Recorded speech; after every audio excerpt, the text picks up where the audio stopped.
Hello, it's Ron and Hugh from Politically Challenged. Today, we're very overwhelmed because there's so much to talk about in so little time. Yeah, we're straight in. That's good.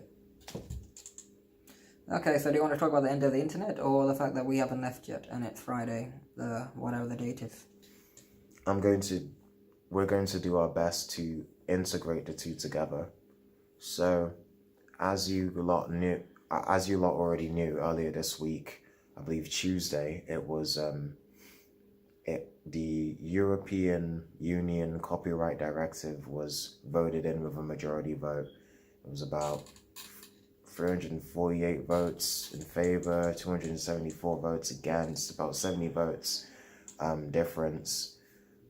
Essentially, Article 11, Article 17, formerly known as Article 13, both of those have been implemented, and it will take up to 2 years for each of the member states of the European Union to implement these articles, as well as the rest of the EUCD, as we'd be calling it from now on, in their own way. Yeah. What are your thoughts? My thoughts? I'll be brief.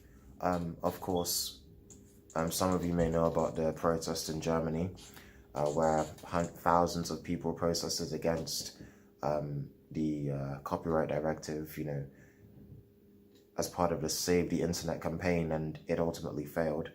The German politicians didn't listen to them. There was Reddit, there was YouTube, there was even, according to many different articles, Pornhub going out of, I know, I have to say it, going out of their way to promote. I didn't know about that. It was so ironic. You're the one that knows about that. I didn't hear about that.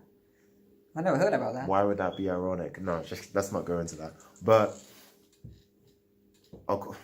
these different platforms of many different industries felt directly affected by the concept of a copyright directive, which would mean that copyrighted material would be, copyrighted and blocked and whatever. It would be blocked. It would be filtered. All content would be filtered through this upload filter, which would be grossly It's vague. So there's no fixed law. So any company or any people that's making a charge or a claim, they could be as strict as they want or whatever, and it's down to the host site or whatever to pay the difference. Exactly, grossly inaccurate, because of the hundreds of different videos, thousands. Go again. So the what? Hundreds of hours of content is uploaded onto YouTube every day. All these other media platforms and news aggregator sites have all this new content every single day. It's almost impossible to determine what was the original content and what was copyrighted. And in terms of YouTube, it's especially difficult because there's billions of videos up there, billions of people watching it on a yearly basis. But because it's so grossly vague as to, what's fair use and what isn't fair use, you will have millions of different YouTubers, millions of different YouTube channels being blocked or suffering from, attack after attack after attack. Demonetization. That's one aspect. Attack after attack through the allegations of improper use of other people's material. And because of that, under the new laws, under the new rules, it would be very difficult for people that have used copyright material in the past. For example, video essay type YouTube channels. So like what I did. Film reviews, sports channels, news commentary channels, celebrity commentary channels, etc., etc. Basically anybody that talks about real world events, or any channel that talks about what's happening in the world, or any channel that uses memes or copyrighted content or content that was created or found by another person originally. It's going to be very hard for those people. And by the way, that's the majority of YouTubers. By the way, because of that, it's going to be very difficult for these people to be monetized. But that's even one aspect. It's going to be very difficult for these people to continue producing their work and their content and their videos. They'll be blocked entirely from countries, and the EU might just block them entirely. While that is a possibility, because a lot of these channels use copyrighted material, they could be blocked potentially from the entire sphere of the EU domain. And even non-EU YouTube channels like the Americans, the Canadians, all these different YouTubers that don't reside within the EU, their channels could be blocked within the EU as well. So that's also terrible. The link tax is pretty bad. We were talking about the upload thing. The link tax means that you can't share a story anymore without paying a fee for sharing the story. We'll talk about the big guy and then we'll talk about the little guy. The big guy example is Google News. Recently, they shut down their operations in Spain, if that's the right way of saying it, in protest of what was happening with this copyright directive vote. No, protest, I think it's just unworkable or something. I think they told me, I know, the thing with this is that people make claims, so like, the link text is basically like, you know, when you Google something, you see links in like parts of the article. That's what apparently they're saying that Google owe them money, even though they're technically promoting them. Google owes them for paying for promoting them. It's weird. The link text is strange. So essentially, what you're saying is bigger companies like bigger subsidiaries of bigger companies like. Say, so Google News, for instance, they, as an aggregator site, they would show links of other stories. Yeah. And now, because of these new laws that are being implemented within the next few years, they will need a license to publish these links and to use those stories. Each individual story, I think. Mm-hmm. That's the big thing. Here's the thing. Google News, as a subsidiary of Google, which is a subsidiary of Alphabet, even though it's terrible and inconvenient for them, they can afford to do this. Whereas us, with our blog, online show, podcast, we call it different things every week. We try different things. Our own channel, for most of our videos, like 95% of our videos, like most of our videos, barring maybe one or two, we have not only used, we have either used copyrighted material or just talked about real world events. And for the majority of our videos, we have placed links to the sources of where we get our information from. We thought this was a good thing because it would show full transparency of where our information came from, so that we could back up most of our points. Sometimes I am the first to admit that it's a little bit more difficult sometimes to back up my points. Sometimes it's an emotional rant, sometimes it's an opinion, sometimes I can back up my points, sometimes it's a little harder. I think there are things that come into play when I'm creating an argument about something and it's a lot more complex than I realize. Like, I could make a blanket statement about police brutality against black people, but then I have to think about what the factors of why that may be. I could say that police brutality is terrible, which it is, regardless of who it's happening to, black, white, or otherwise.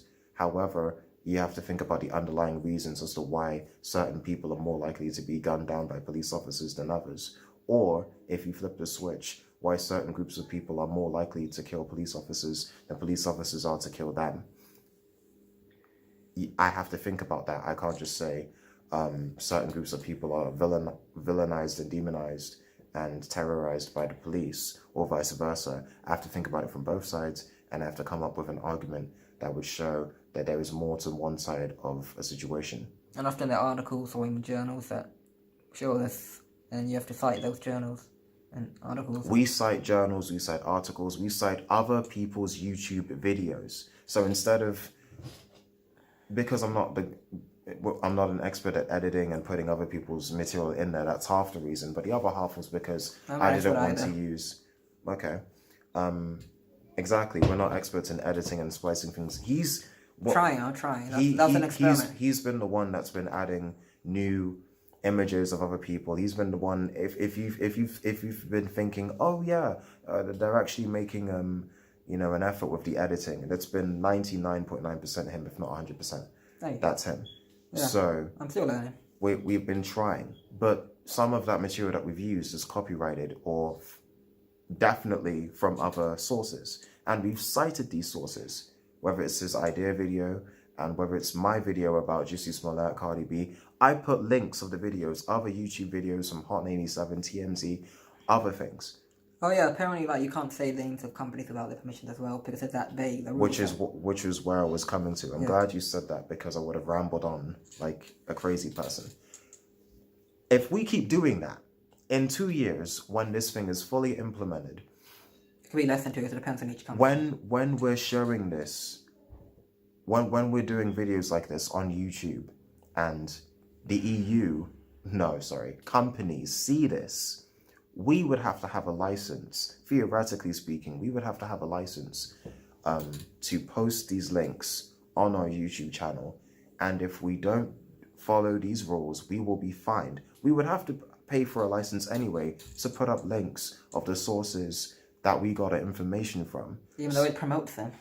Exactly. We're paying to promote other people. Now, morally speaking, Ron and I believe that if we're going to talk about things that other people have talked about first, and if we're using their knowledge in our podcast, in our online show, we cite them, we reference them. We went to university. It's what you're taught to do. If you're using sources from other people, you got to put them in a bibliography. That's what we always do. But now that we're doing this, it's almost like we're being punished for it. If these rules are implemented the way it seems that they will be implemented, it is vague. Yes, that's the point.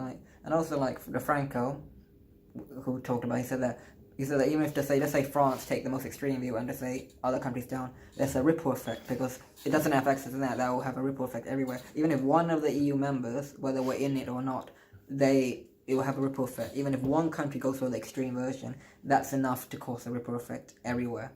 And also, whether we stay or not, the UK was part of the main components. Essentially, you're saying the UK was the main backing about they've been trying to get this done for ages. They've been the main contributors. That in Germany, that's why I think that Germany people annoyed that they went for the protest and the politicians didn't care. They just voted for it anyway. So you're saying that UK MEPs were partly responsible for this, for rallying for this? They were the start. I mean, Paul McCartney started this, and musicians, and No, but there's a difference. I'm not saying you're wrong. You're right. I know we have to pay to say Paul McCartney is no political figure. You have to think about it from. Yeah, but it started from different industries. But you do know it came to traction. The music starts, and it goes to the film, and then the politicians oh wait, so the traditional media are being attacked. We should probably do something. There is a good motive about it, but their way of doing it, I'm just gonna say I think that I'm not going to say the present system is perfect, but for the record, anyone who's seen the idea video, it's already been claimed, but it's still public. I'm fine with that, it being claimed.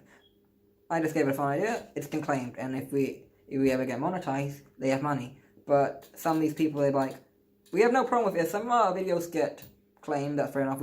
Some videos with him ranting, you can't copyright his face. I mean, they could try to, but if some of our videos are claimed, we're not that bothered, but we'd rather if they just block it completely, that's kind of not fair.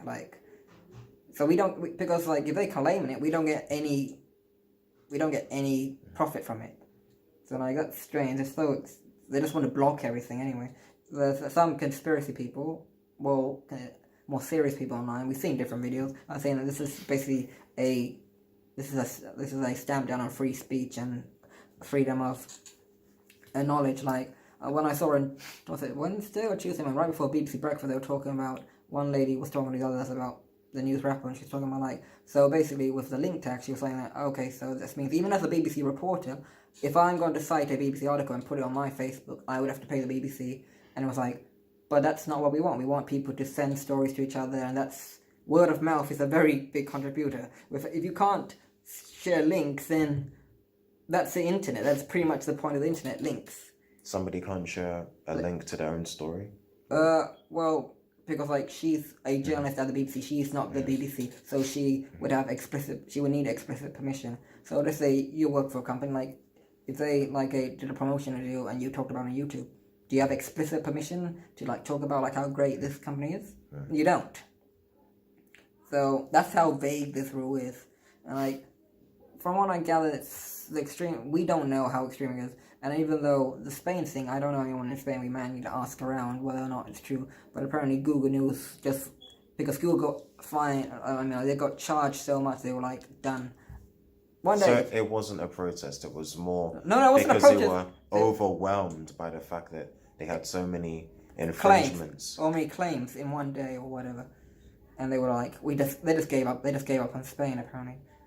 If we have any Spanish viewers, I could probably confirm or deny that. But like, that's the extreme version. A company like YouTube be like, we're getting so many claims from the UK now, we have to shut down.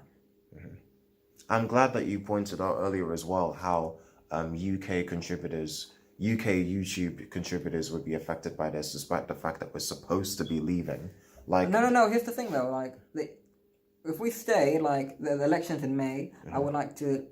Well, there was like a 70 vote thing. Maybe we could try to start a campaign and like getting people to like change their mind about it before it becomes like, you know, the thing about Article 50, you can revoke it. Even Article 13, everything can be revoked. Everything can be revoked. You're saying if we revoke Article 50? No. I'm saying if it's possible to revoke Article 50, it's possible to revoke Article 13/17 and Article 11. Anything can be revoked. That's the point. You can revoke anything. It's just that how much damage can be done. So what you're saying we have to stop it now. If somehow we ended up staying in the EU, we would then have a fighting chance of pushing the Save the Internet campaign further and making sure that the people that voted for this would be voted out, so that the effect of this copyright directive would be minimized. But from your perspective, you believe that it won't just be minimized, that it could be revoked entirely. As Article 50. It was like any policy. You can revoke any policy. Nothing is fixed. It's just that the closer look, which is the first episode I hear about, his idea was that in 2 years everything will happen, and then like 2 years everything will be implemented. Didn't you say there was going to be a second vote, something like that? No, because on the BBC article apparently like there was one vote and there was a second vote for amending the votes, and apparently people that voted for it, the 300 and the 200 split, apparently they were confused about which thing they were voting for. One was to the vote, like to get these things through, and the other was to have a later amendment, and that lost by 5 votes. And apparently the politicians, the people in the EU got confused and they voted for one thing rather than the other. So one thing lost by a 5-point margin and the other lost 4. So it's possible that the people that voted for it, more people were voting for, more people wanted the amendment to go through, while, What's interesting is we don't have to necessarily stay in the EU permanently. We could just delay Brexit. So I'm not saying we should, by the way. I'm annoyed that we didn't leave today, but there's a silver lining. If somehow Theresa May and her government get another extension and we're not leaving in April, we leave off. The date that we leave would be after the European Parliament elections. Then we would have no choice but to vote in the parliamentary elections, and therefore that means we would have a little bit of power. You were saying? Forgotten what I was saying. That's distracting. Okay, so if we don't leave on April the 12th, if we further delay Brexit, then we have no choice or remain. But right now, it's more likely that we'll still leave, but just not now, or not on April 12th. So if we do delay Brexit, then we'll have to vote in the European elections, and then if we do that, we might have a little bit of bargaining power to help us rally against the copyright directive. But also, I feel like that's a pipe dream, though. What do you mean? I feel like it's a pipe dream because we'd be an EU member state by default, We want to leave. They want us to leave. But we would have to vote. So our vote would count. I'm just trying to see how it would play out. But Hugh, presuming our vote would count because Hugh, we're still in. No, you're forgetting the key thing that I mentioned. That the UK were the main proponents. That's the word I was talking about before. Proponents of this copyright directive. Even if we leave, the UK Parliament will try to make up their own version of it. It might be worse than the EU version. So you're saying that even if we decided to remain in the EU, that our government would push for this copyright directive, they wouldn't rally against it. No, I'm saying if we leave, they'll make their own version of it. No, but what if Brexit is delayed and we're still in the EU for the time the majority of the UK Parliament, that voted for it, wanted this to happen. Minus that UKIP guy that was mentioned, that Irish guy. So it wouldn't make a difference either way. Yeah, that's the thing, that we have to try to make them change, but I don't think it's a pipe dream then. Either way, they want the internet to die. That's a conspiracy. Okay. I was trying to find like a silver lining of us delaying Brexit, but like I said, if we leave, the UK will probably find an alternative thing. It won't be called Article 13 or 17 or whatever. It will just be our alternative version of it. And if we remain, like the thing is that they had their protests in Germany. It did nothing. The politicians were like, they don't care. They just wanted it.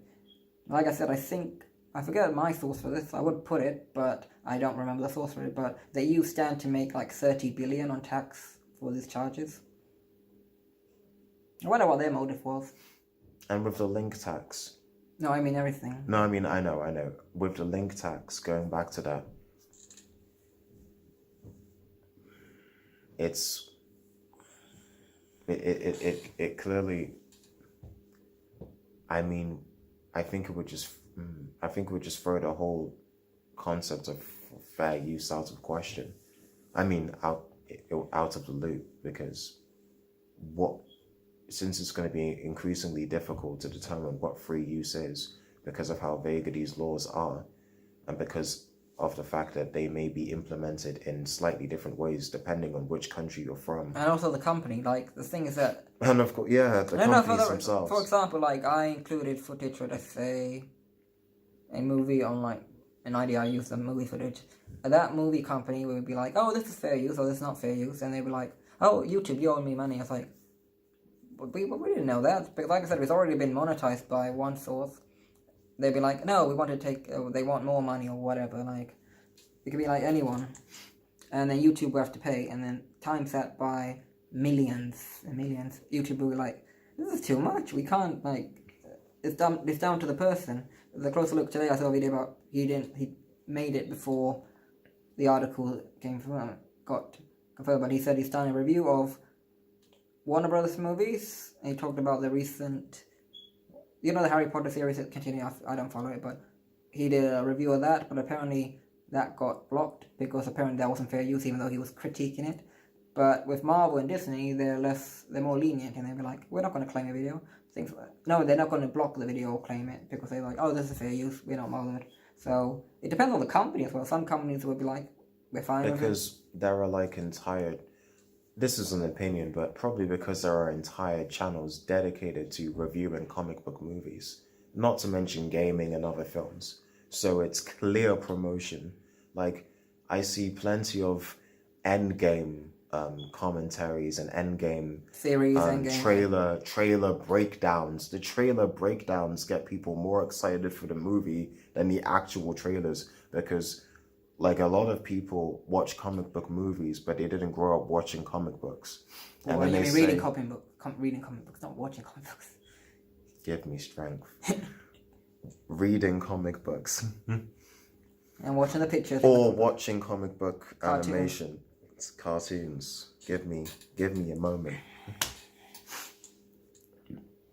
Essentially, this means that when they watch the trailers for Endgame or any other Marvel film or DC film, any of them, whether it's Captain Marvel or Captain Marvel, they won't know exactly what's going on from the trailer. Hence why there are certain channels that are experts at breaking down the trailers and referring it back to the comics, but obviously taking into account that the movies don't always use 100% of the comic book stories for their films, but they do their best. This is clear marketing and promotion for these films, and by extension the companies that run and produce and write up these films. So they're making more money with every what's it called, new Rockstar video. With every video like that, they're making more money. What's Rockstar? No, I mean, I'm trying to think of the name of a YouTube channel. Like this is just like we were talking about, like how like you have to ask permission to even say the company's name in the video. This is how strict, like this is up to the companies and what they want to claim. They could be like, oh, we want to claim that, and like, because this is subject, the every EU company, like every member, like a company in Germany could claim a video in Greece because they're like, oh wait, they're using our footage. They're like, no, you're like that. So we're talking about the negatives. What's the positive? This must benefit somebody, surely. I mean, we've watched other videos on this specific topic, and the EU makes 30 billion. That's one, but think about the Paul McCartneys out there, and by extension, the music companies, the film companies, the TV companies that have been fighting against YouTube and other platforms for years, because more people are going from TV to online shows. More people are watching films and videos online than in the cinema. So these people are losing money, while companies like Netflix and Hulu and Amazon and YouTube are making money. People are watching movies on YouTube now, not just Netflix or Amazon or Hulu. Yeah, but that's good. Just YouTube Premium, isn't it? No, you can have free YouTube, but just buy movies or rent movies. Yeah, but that goes to the producers of the film. And also, like, here's the thing about... Okay, sure, noted. Like, Paul McCartney, like, his argument, which I don't like him anymore, but his argument was that finally, because of this, like, really up-and-coming singers can, like, they already have a label, or a small label, they'd be like, they could stop worrying about other people taking their content and profiting from that. But that you do know that if, let's say, for example, someone did a review of a obscure band in, let's say, obscure grime band in, let's say, East London, and then they put it online, most people haven't heard of that band, but that video gets 3 million views, and the person is relatively positive. I'm like, oh, I'm going to look them up. It promotes them, though, so I don't get it. So, like, it promotes them. Of course, you have to think about the fact that from the perspective of these artists, the artists as well as the corporations that manage them, to them it's like when their content is used in other songs and other films and other TV shows, if it's not fair use, then it can be seen as theft, or it can be seen as improper use of other people's work, which in itself is, according to them, stealing their intellectual property, and that's what they're annoyed about. So of course it would make sense for them to try and lobby against anything that would crack down on any use of material that wasn't originally created by the people that are using it in their own content. So anything that would crack down on creators that use copyrighted material from other creators, from these music companies, from these film companies, from these TV companies. And then you've got the mainstream media, who are also losing out because they're losing reputation, they're losing credibility, and they're losing money.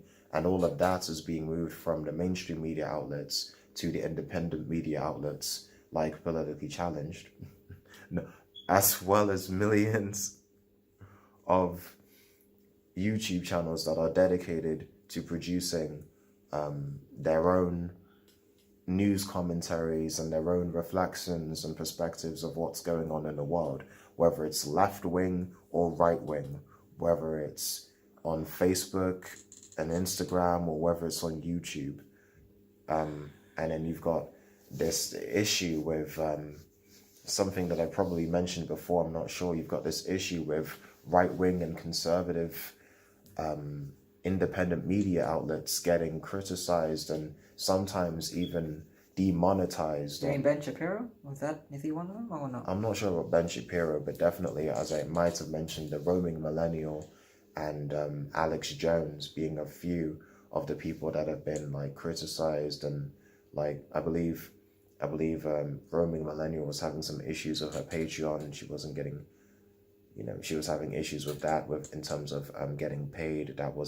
She wasn't getting paid as much as she should have been, so she had to leave Patreon. Alex Jones was banned from multiple news outlets.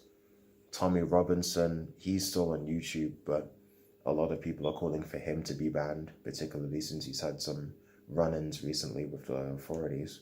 Well, who is he? What has he done?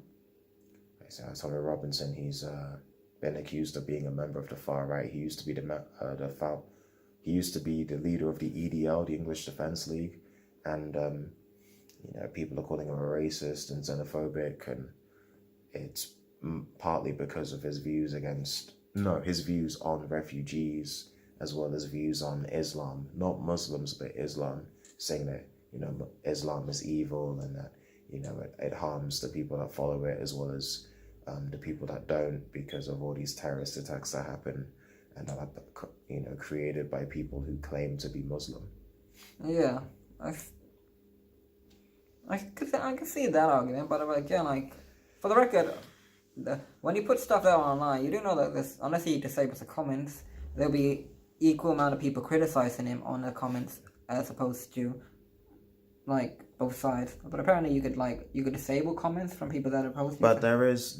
So he could if he does that, it's possible that he could change his view over time. Unfortunately, I hope that I'm getting my facts straight when it comes to roaming millennial and Alex Jones, but essentially the point I'd like to make is there are right-wing and conservative internet personalities that have either been demonetized or banned or temporarily taken down.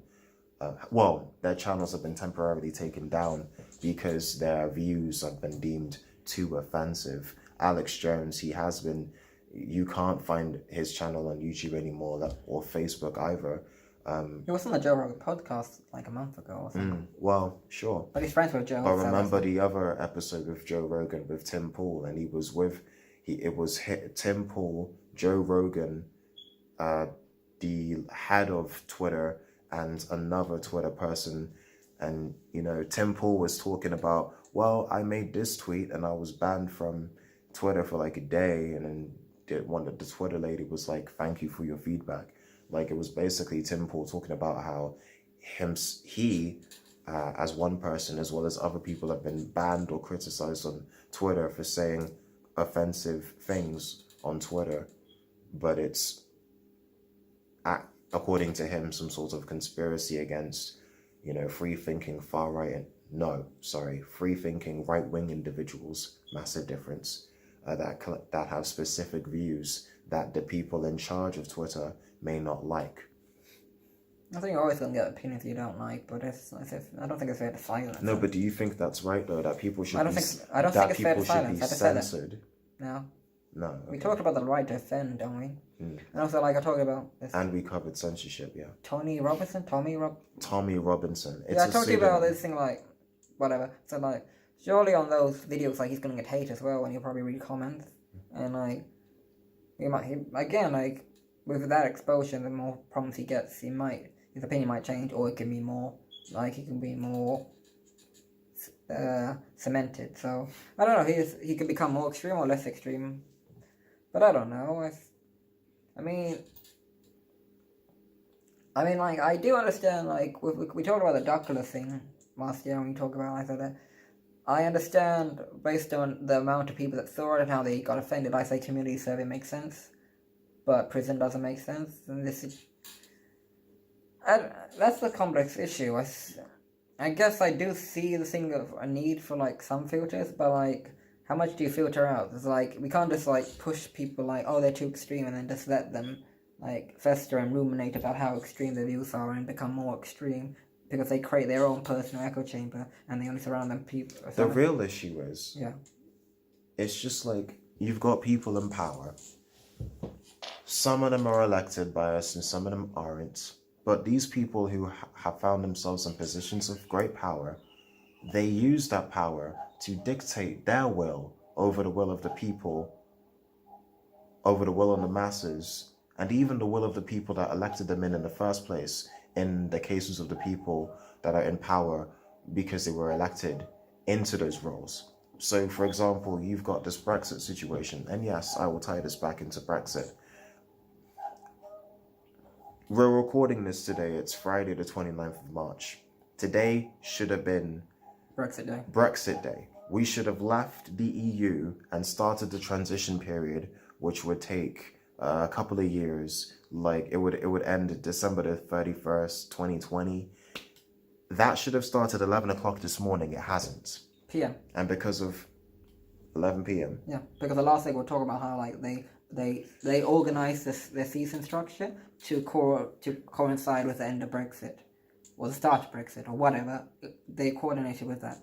So on the day of the 29th of March, which is today as we're recording it, and hopefully trying to upload it earliest Saturday morning or afternoon, which would be the next day. This is supposed to be the time that we're leaving the EU. This is supposed to be after 2.5 years of careful, discussion. This should have been today. But now, because of what happened yesterday and what happened over the past few weeks, the past few months, we are now leaving with or without a deal, unless we get another extension. We are now leaving on April the 12th. Which is confusing. If I can speak English. The two new deals. Basically, you don't if Theresa May had won this third vote on the same withdrawal agreement that she's been pushing through or trying to push through since November, but that first vote was delayed until January. Get back to the point. And then voted against. Well, they voted against it the second time, and then they voted against it the third time yesterday. This vote, if she had won it the third time round, we would have been given more time to leave. We would have been given until May the 22nd to leave. But because we have no option, they voted against her again by 58 votes, we now have up until April the 12th. We have about 2 weeks to leave with or without a deal. And it's getting more likely that we're leaving without a deal whatsoever. Who was in charge of that? It makes no sense. It's like the worst. It's like the worst. If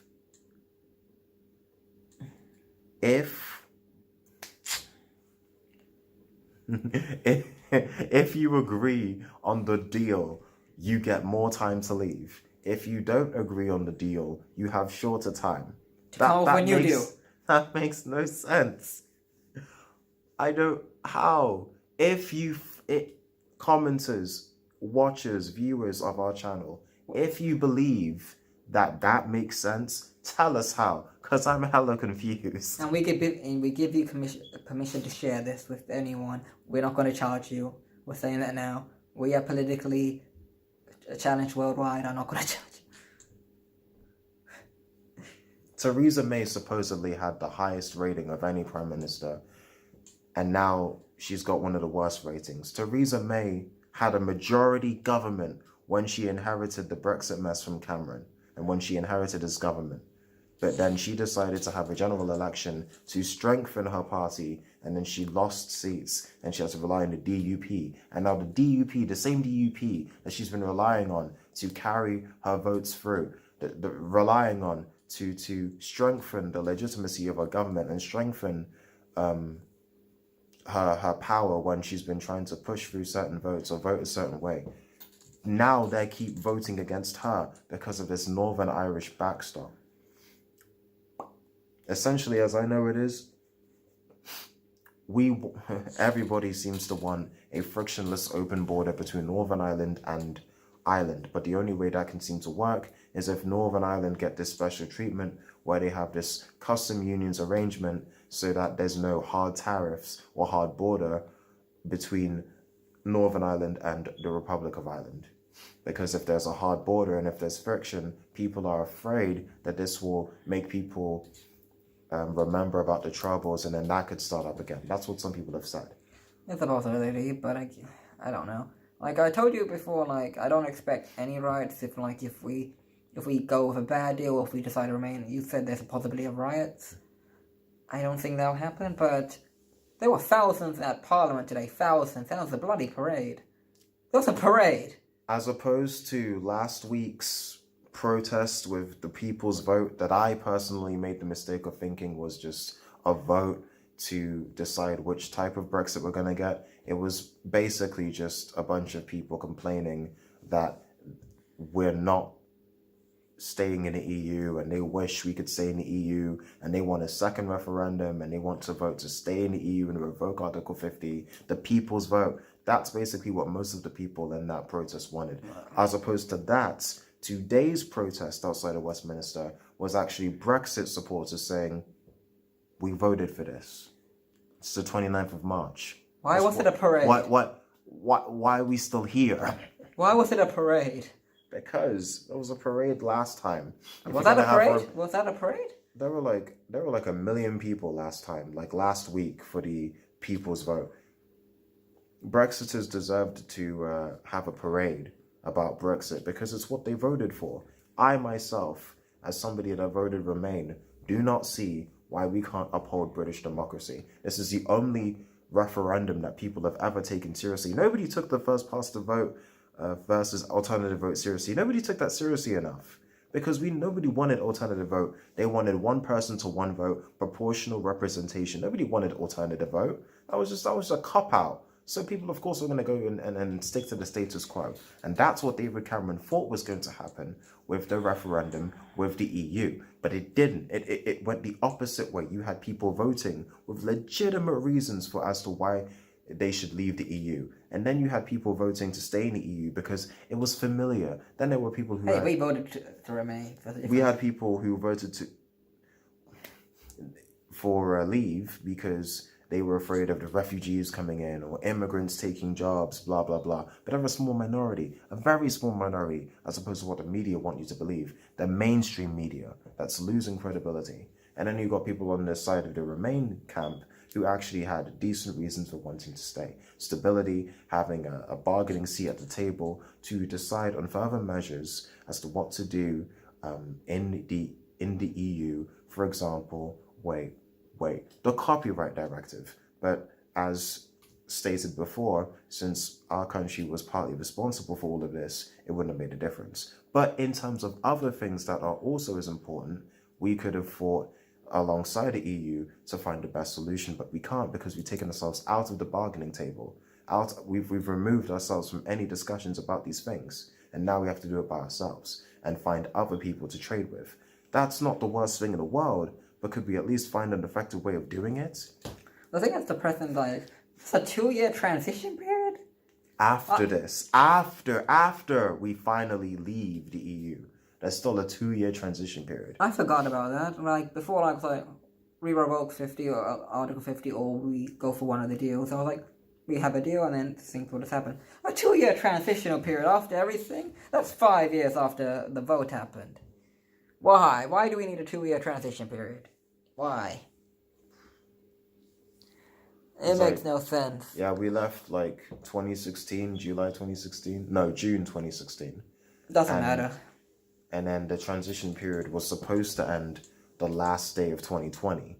So like 4.5 years. But now, since Brexit has been extended by at least a month, because I'm sure Theresa May's government would love an extra extension so that they don't leave with a no deal. But if that happens, the transition period will almost definitely be longer than the December 31st, 2020. Okay. I'm tongue-tied for some reason. I don't know. I mean, even the transition period, at this point, even though it's like a month, we're a month away from Brexit as opposed to having Brexit today.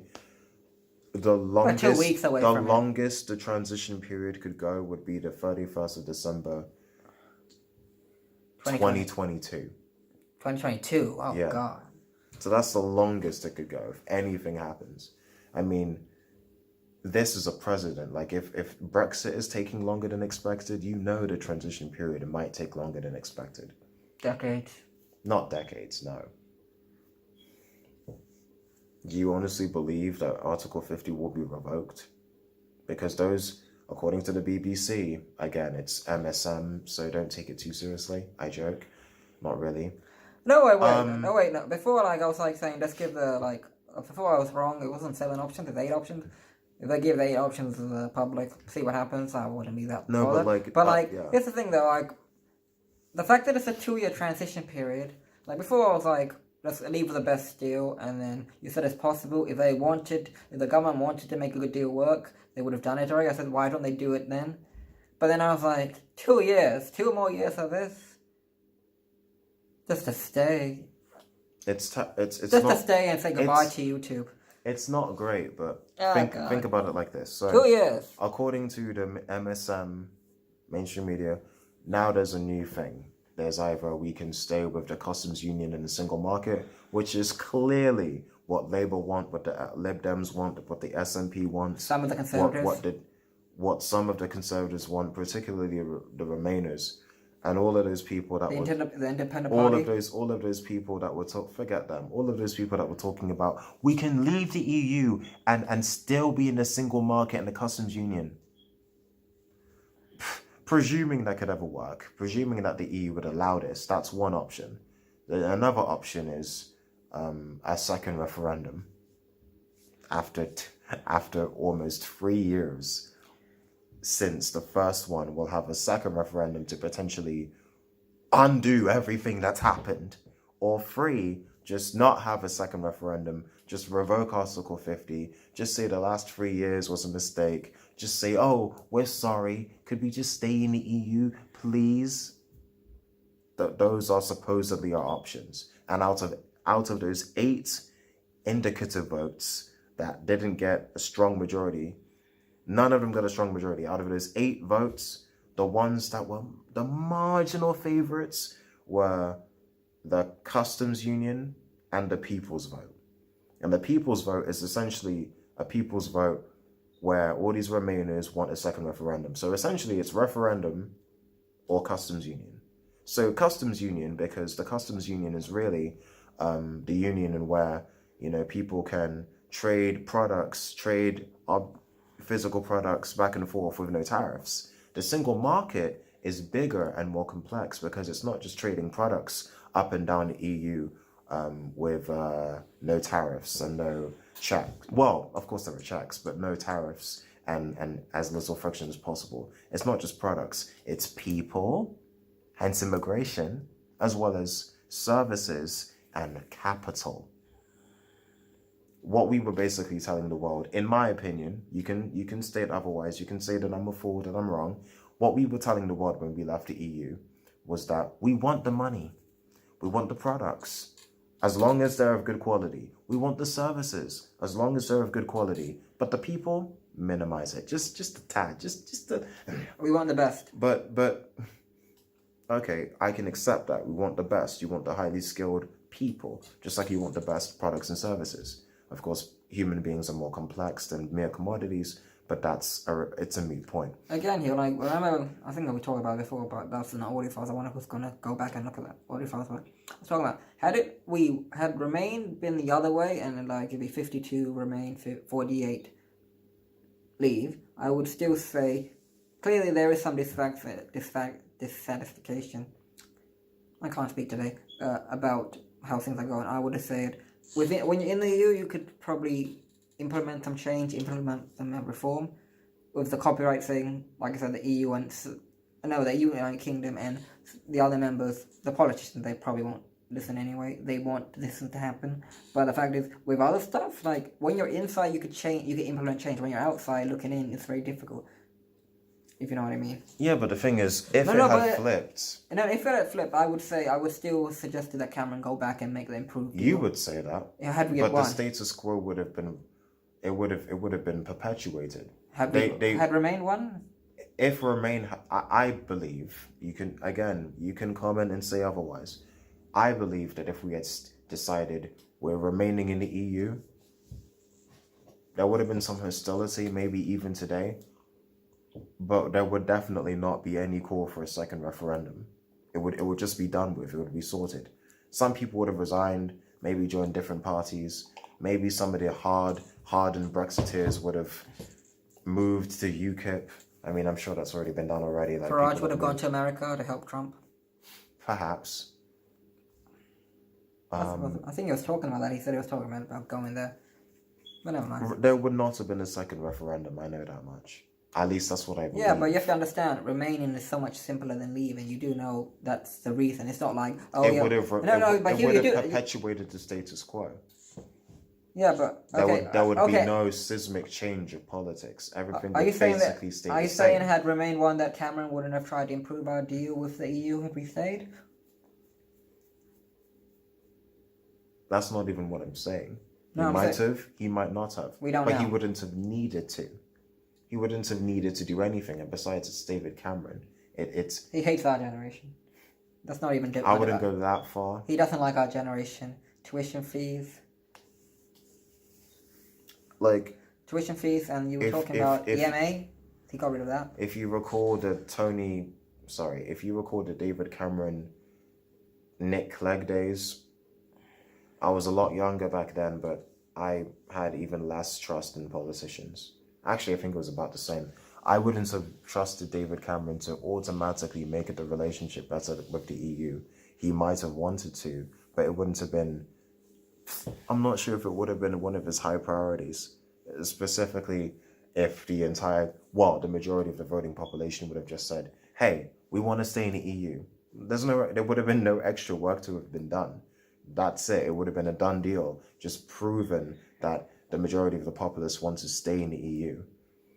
Like, everybody talks about 52% versus 48%. Nobody talks about the millions of people that decided to stay at home and not vote. I think, wasn't there like a 70% turnout or something?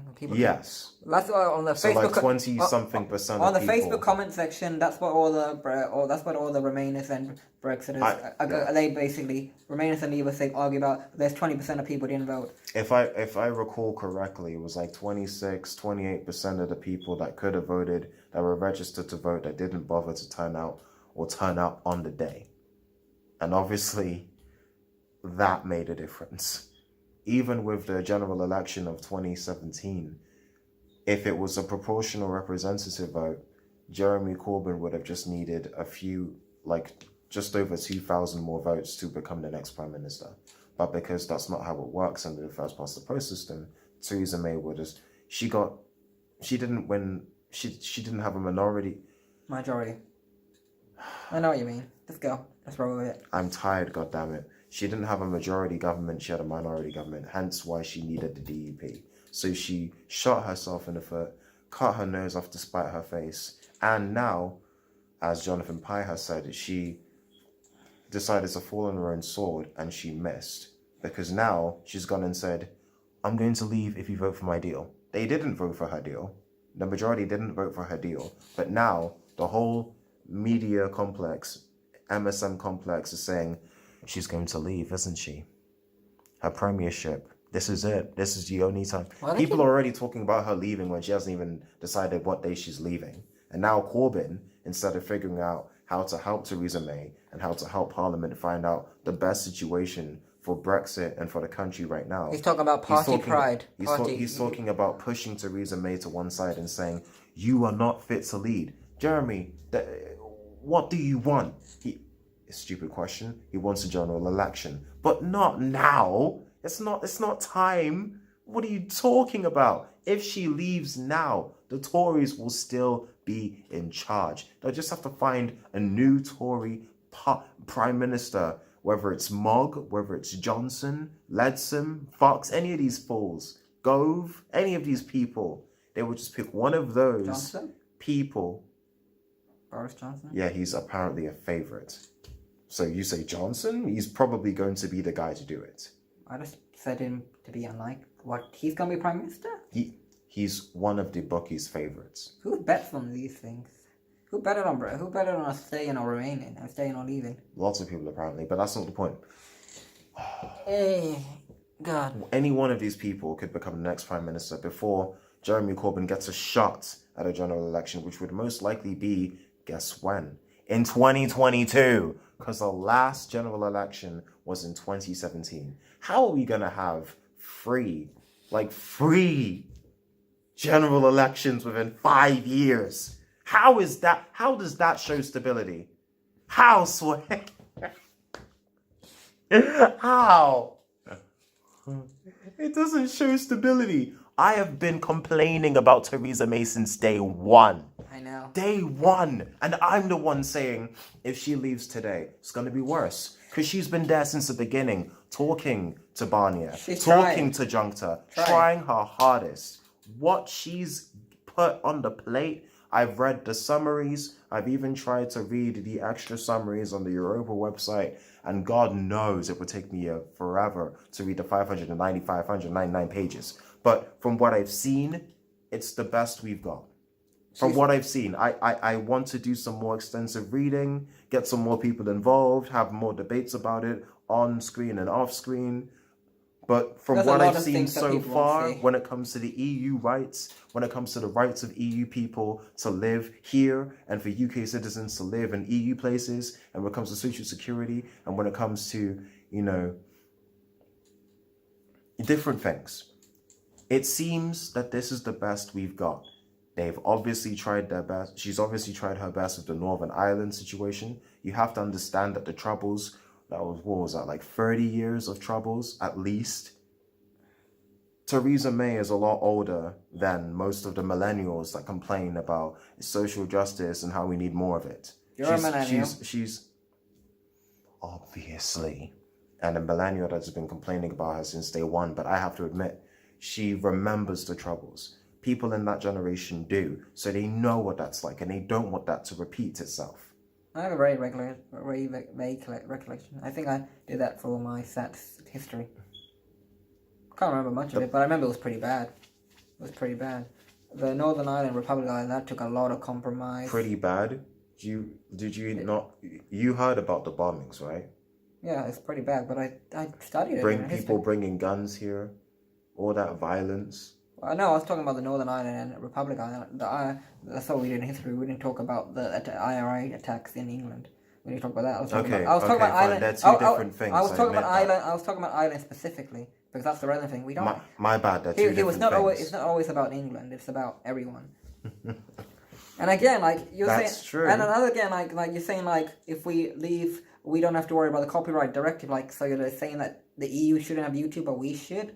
That's not what I'm saying, and you know it. I know what you're saying, but it's like it's That's no, because they'll believe that. What I'm saying is, whatever we've said, here's the message. We don't want the EU CD either, because we're not Google, we're not Apple, we're not Facebook, we're not Amazon. We're the tiny online blog that would have to pay more money than we're making from the freaking blog to put links of the sources that we put on our videos to show you where we get the information from in order to complete the obligation of full transparency of our own podcast / blog / online channel / whatever, to separate us from the mainstream media who say a bunch of stuff and then we just blindly accept it. And it's like, okay, white people are evil. Oh, yes. White people are to blame for everything. Oh. Minorities are victims. Minorities are always victims. Yes. Even though the word minority doesn't make sense. When white people commit terrorist attacks, they're mentally ill. When people of color do it, they're ISIS supporters. Yes. Come on. You can't just blindly believe something. You have to critically evaluate it. You have to think of it from multiple sides, multiple angles, multiple lenses. Put it out there. I'm an agnostic. I don't really believe in any religion. Might as well just put that out there. You're a Catholic boy, aren't you? What are you? I don't know. I'm a Catholic choir boy. No, none of that. Okay. The point is, so we we put sources for our links for our sources. Yeah, but again, that's separate. For transparency. No, but it's related. No, but when we put the link, like, that's a separate. It's all in one site. So, like, our video could get taken down, but then we'll still be charged for putting the links anyway. Would we, if we do the same thing we do now in 2 years, would we not be having to pay licensing fees? Yes or no? Yeah, for links, yes. For actual video, YouTube we charge, as well as and they'll take down our channel. As well as if we use copyright material. Or even we've been doing. Or even if we talk about copyrighted material. Even if we talk about world events. No. I think if there's a bomb, you're allowed to talk about it. But if say if a attack happened in, just say, Sainsbury's, McDonald's, you probably can't say that. Because you don't have permission to talk about the company. Okay, fine. I have no idea, because it's that so vague. That clarification is noted. I have no idea how specific or vague this thing is going to be. Like, apparently you can't talk about a company without their permission. That's how vague this thing is. So, like, you can't criticize an album. So, world events, what I mean by that is, if we post copyrighted material about world events, even though it's a world event that affects people anyway, we will be the ones that will be targeted by the algorithm or by this upload filter. YouTube would be punished, and then YouTube would have to punish us so that they don't lose more money. Yeah, and then we lose more money. We're just blocked. We don't make money anyway. But I know But again, like, the present scheme, I don't mind. Like, some of these videos, I don't mind if someone get claimed, because, like, if the video is up, the message is crossed, but the idea of this going to suppress messages, that's what people worry about, the absence of knowledge transference. People will be less informed about stuff. We're not the most informed, but we talk about this stuff to get people to, like, look and research themselves and get an opinion. If this is gone, just not just us, other channels, just the concept of sharing links, knowledge. That's the issue. It's the transfer. We don't put in minimal effort. We put more and more effort into this. But in terms of copyrighted material, we put minimal copyrighted material. And as you've probably guessed, 80% of what we talk about is our reactions and opinions and commentary based on what happens in real life. And yet we are liable to be and subject to be attacked with this new upload filter. I can't use proper words today. We are liable. We are at risk of being what are the magic words? Can't think of them. Biased? No. No, we. What are we? I have no idea what. Like, we're on a different wavelength. We are liable to be accused of copyright infringement. Piracy.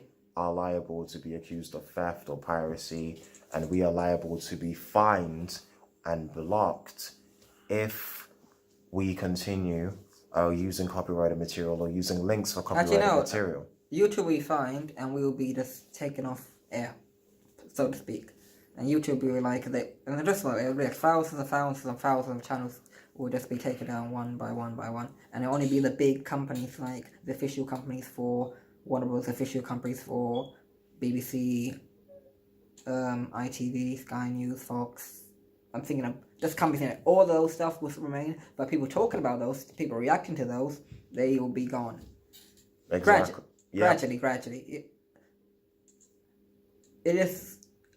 We have no idea how it's going to look, but the point of that matter is, I want to stop it before it goes to the extreme. If it could happen to us, then it will definitely be occurring with bigger platforms, bigger channels. We're not on the radar at the moment. If it happens to us, I mean, if it happens to us, of many different categories, film reviewers, gamers that talk about other stuff but use gameplay in their videos. Even political commentators that are more like they invest more. They're political commentators on YouTube, and you're saying the right wing and left wing. Extreme views are cut out already, so they will narrow.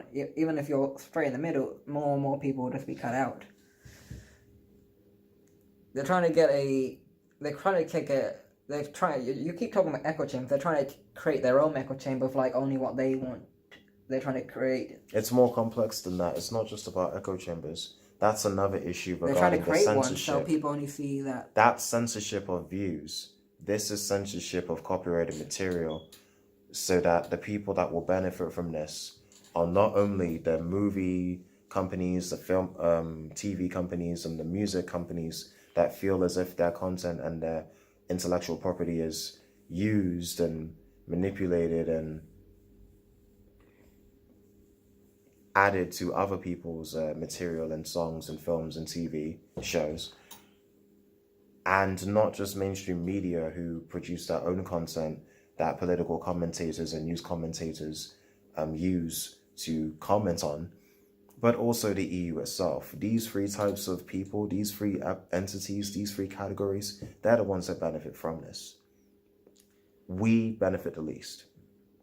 You can make the argument that, oh yeah, it's supposed to stop theft, but nobody out here stealing. Fair use is 100% the point of this. And sometimes these it people promotes use fair people. use. Again, we cover these things to inform people, and like, in many cases, since more people, not just younger people, but older people too, more people in general are gravitating towards independent media, whether it's on Facebook or YouTube, than you just relying on mainstream media to get a grasp of what's happening in the world. Where more people are being pushed towards using independent media to find out what's happening in the world. And then people who produce the independent media content add links to the sources that they got information from. Those sources are looked at more often because people who want to will want to educate themselves. They'd want to further research on the topics at hand. Like if I watch an Amazing Lucas video and he's using sources from TMZ and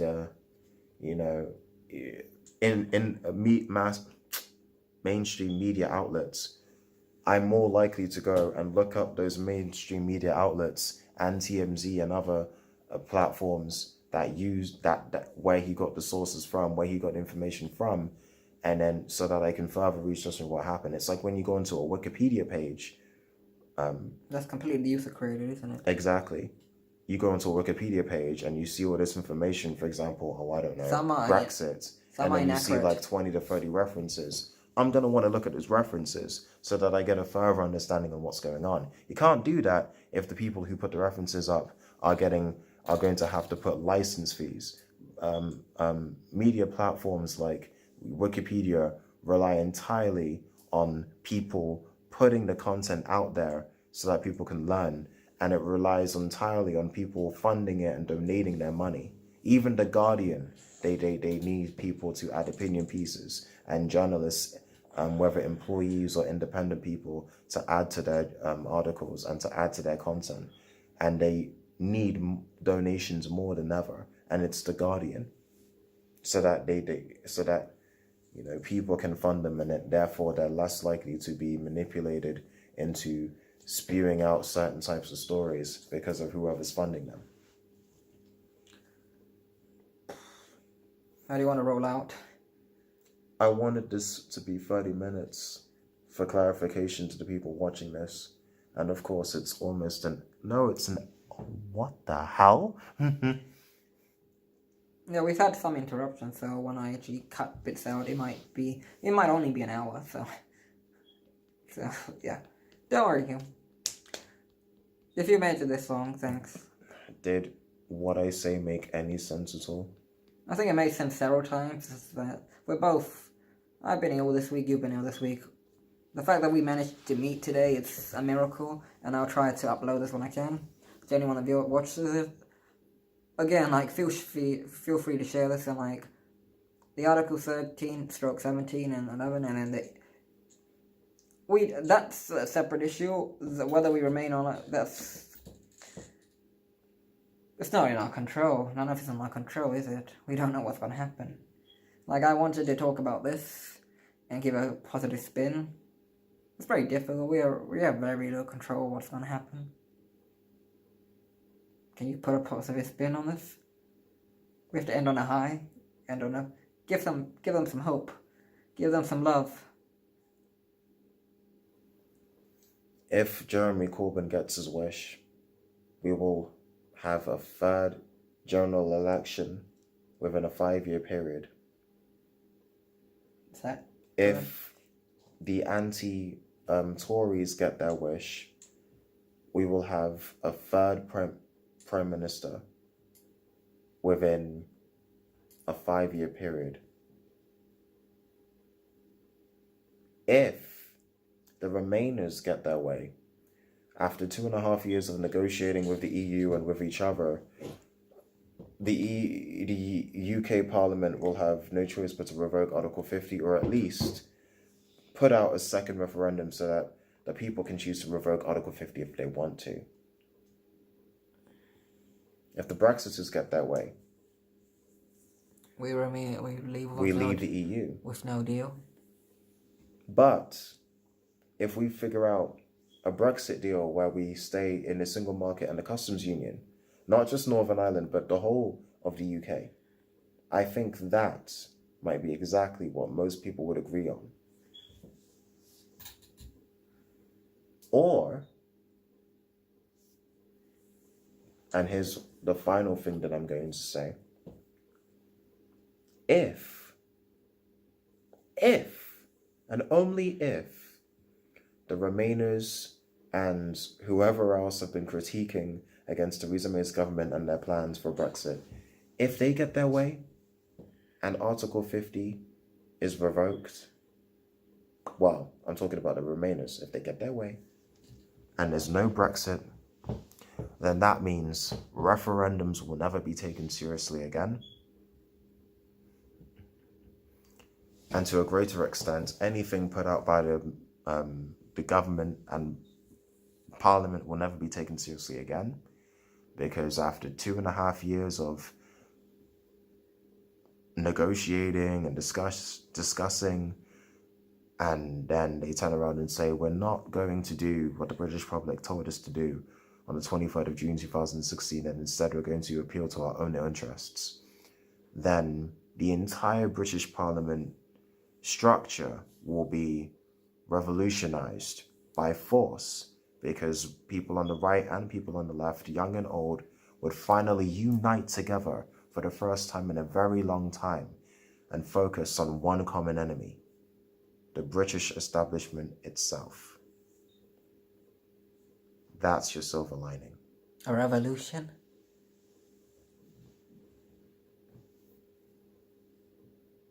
Want to say something in response to what I just said? I can't think of a damn thing.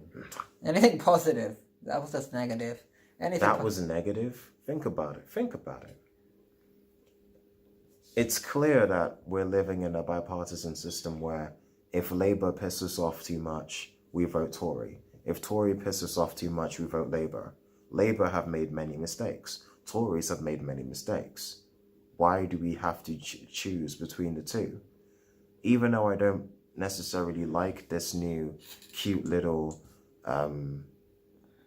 independent group, I like the concept. There could be more groups. It could be smaller parties, and then they become bigger parties in their own right, instead of it always being Labour or the Tories, the lesser of two evils. Just like in America, Republicans or the Democrats, the lesser of two evils. A two-party system. Why would you want that? That's not democracy. That's forced. It's like, okay, I'm only voting for them because the other people are worse. But Hugh, there's a difference between like a democracy and mob rule. We can't just have everyone going for everything. There's a middle ground somewhere. We're not there yet. I mean, we're on one side of the middle ground. We just have to get closer to it. There can't be a middle ground if be. You have to choose between one of two parties all the time. No, I mean generally the system in the actual political structure. But again, I'm not informed enough to come up with an alternative. But obviously, the British establishment will not be destroyed. I wouldn't want that. What would have to happen to prevent this is for there to be a complete revolutionizing of the voting system in itself. Because let's face it, if proportional representation was a thing, then Brexit would not be the way it is in the first place. What does that mean? It means that I think it's about time that this country had proportional representation, so one person, one vote, instead of people who are diehard Labour supporters living in safe Tory seats and their votes count for nothing, instead of people who are Tories and they move into a Labour constituency and it's a safe Labour seat and their vote means nothing. Well, no, don't they always talk about how like Labour have lost seats here, Conservative have lost seats here? There just has to be like just say like 100 people. I'm talking about the individual vote though. Yeah, but you like. They'll end up having MPs that they didn't want just because. That's what every vote. But did you talk about how like Theresa May lost seats because she lost seats in some what other call. She obviously lost some seats in Conservative strongholds, but they went for another way. Even in places like that, there is a one person, one vote. It just shifted it. Mm-hmm. It's just that. I mean, it just depends where you vote. Like, doesn't matter. If there's a shift in the consensus, your vote is the same. It's just an individual. And but also, that counts as a local election, and it's the same. There's also the first past the post. We talk about that. We can always talk about that another time, but the last thing I'd like to say is with that system, face the camera, you're going out of shot. In the last general election, the UKIP should have got like 82, 83 MPs, but they only had one in the House of Commons. With the amount of votes that they generated, they should have had 82 to 83. Yeah, but they lost in each individual place. So that makes sense. The system isn't actually perfect, but I want to change the voting structure. Think about it. Where did those seats go? All those seats that the Tories didn't win, that ever went to the Tories or to other parties, just because there was a free-for-all. If there's a free-for-all within the system, then the system isn't just imperfect. It's systemically flawed. It should be a proportional representation system, even if it means parties that you may or may not agree with getting bigger clout and getting a bigger presence in Parliament. Alrighty. Again, can we end it from positive? Oh yeah, the weather's nice. Oh, for God's sake. The weather's relatively nice. We can drag this video on for the next 3 hours. I can't think of anything positive. Could we just leave it there? The weather is okay. And if you like football, the football's back on this weekend. So.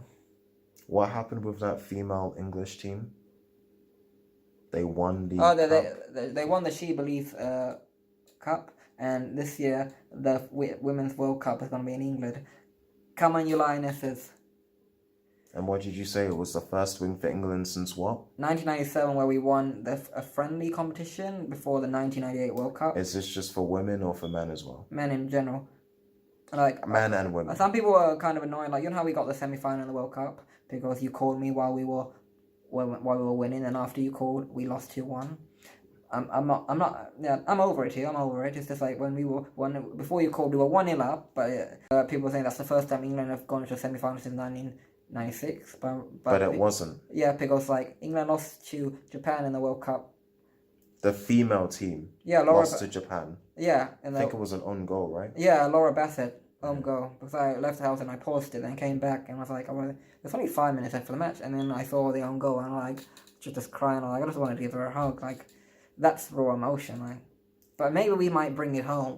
Football might properly come home. We might bring it home properly this time. Actually, bring it home. Not only have the mainstream media been slipping on the female team, it turns out that right now, reputation-wise and performance-wise, they're doing better than the men. Just about. England are the top 5, so the men. They're both doing alright, it's just that. The men are doing better than. Expected. The men are doing better than they've done in the past 20 years. No disrespect.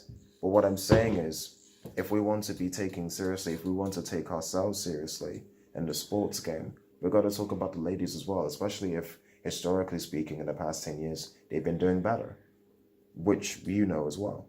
You know that more than me. Yeah, but I've been following. I didn't follow the She Believes Cup because of the time thing. Actually, I'm surprised I didn't watch the other one. That was in the summer. This was like... It wasn't like 4 in the morning. It was in America. I couldn't watch it, but as soon as I saw it on BBC, I was like, yes, we won. We won. Hoorah. So this wasn't a recent thing. When did it end? I would say 3 weeks ago, 4 weeks. 3 weeks ago, 4 weeks ago. England. It was England versus the top other teams in, England, America, Japan, and Brazil. And when is the Women's Cup?